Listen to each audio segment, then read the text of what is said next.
The G20 summit has finally reached its conclusion. New Delhi hosted the Intergovernmental Forum from September 9th to 10th, the first ever to be held in South Asia. Dignitaries from different countries made their presence felt in the capital, with eminent leaders such as Joe Biden, Rishi Sunak, Mohammed bin Salman, Emmanuel Macron, among others, gracing the summit. Amid tall promises, ink deals, and diplomatic back and forth, let's take a hard look at what the summit achieved and its impact. Hello, this is Monish Upadhyay from The Wire, and today we are going to discuss an encompassing analysis by renowned journalist Nirupama Subramanian on the key takeaways from the much publicized event. Number 1. A successful Delhi summit. India is riding high on the success of building consensus at the G20 summit.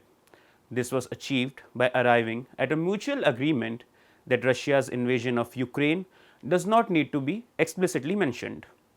The war in Ukraine has haunted the world for 18 months and has proven to be the most divisive issue.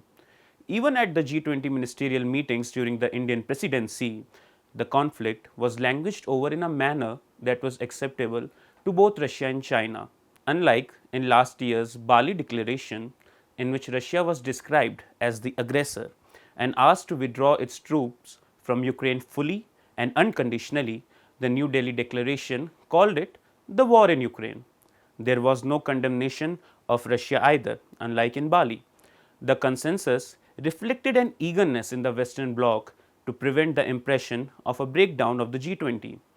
India's presidency is also being seen as a point at which the G20's agenda seems to be transitioning from being set and directed by wealthy G7 nations and becoming more representative of the developing world. Number 2. Weakening stance on Russia. The summit declaration reflected the developing world's position on the war. It may also be an early signal on a shift in the US and the West.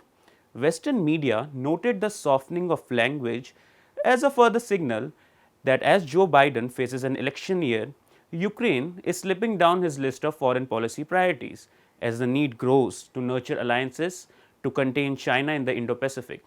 However, French President Emmanuel Macron said the G20 declaration had isolated Russia and said they were there to discuss economic topics and the climate. Thus, the G20 should not get stuck on these issues. But the sense that Western pressure on Russia has eased is evident, with Russian Foreign Minister Sergei Lavrov saying, "We were able to prevent the West's attempts to Ukrainize the summit agenda." Ukraine, quite naturally insecure about being possibly abandoned, sensed the downgrading and quickly denounced the declaration as nothing to be proud of. Number 3. Other contenders to the voice of the global south. A Modi-led India is not alone in claiming to be the leader of the developing world. The space is indeed crowded.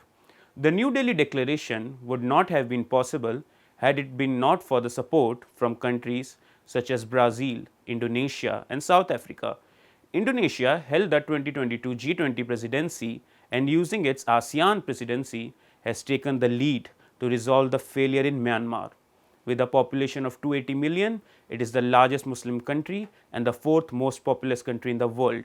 It takes pride in itself as a democracy, the world's third largest, with great ethnic and religious diversity.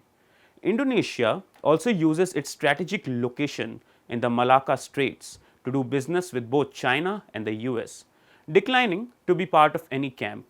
Brazil, which takes over the chair of the G20 from India later this year, is the sixth most populous country in the world with a population of around 217 million and is the most influential country in Latin America. Its leftist president, Luiz Inácio Lula da Silva, known as Lula, is a big hitter in the global arena. As an influential voice of the developing world, Brazil is back is his foreign policy slogan. Indeed, he was an early claimant for the voice of the global south. With his previous terms as the country's president from 2003 to 2010, overseeing efforts to strengthen BRICS and Brazil's place in it. Number 4. AU membership. The entry of the African Union is being seen as one of the most significant outcomes of the Delhi summit.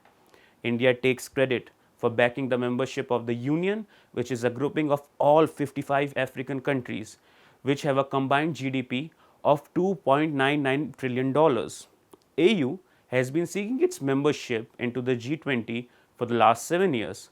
However, what the AU can do for the continent as a G20 member will depend on to what extent it can forge common positions between its members.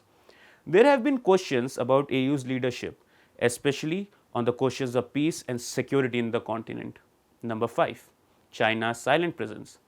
Chinese President Xi Jinping decided to stay away from the summit and downgrade China's participation to the level of Premier Li Qiang is a sign that despite the consensus at the Delhi Declaration, the world's geopolitical divide remains. Ahead of the summit, a Chinese think tank affiliated to the Ministry of State Security had accused Delhi of using its G20 presidency to bring geopolitical private goods on the global agenda, an apparent reference to the holding of summit meetings in both Arunachal Pradesh and Jammu and Kashmir. However, China signed off on the consensus document with the message that it was not making itself available for the spoiler tag. Premier Li did not offer any comments on the declaration, and against his reported earlier objections to India's use of the Sanskrit phrase Vasudeva Kutumbakam, Beijing seems to have decided to deploy the phrase for its own purposes.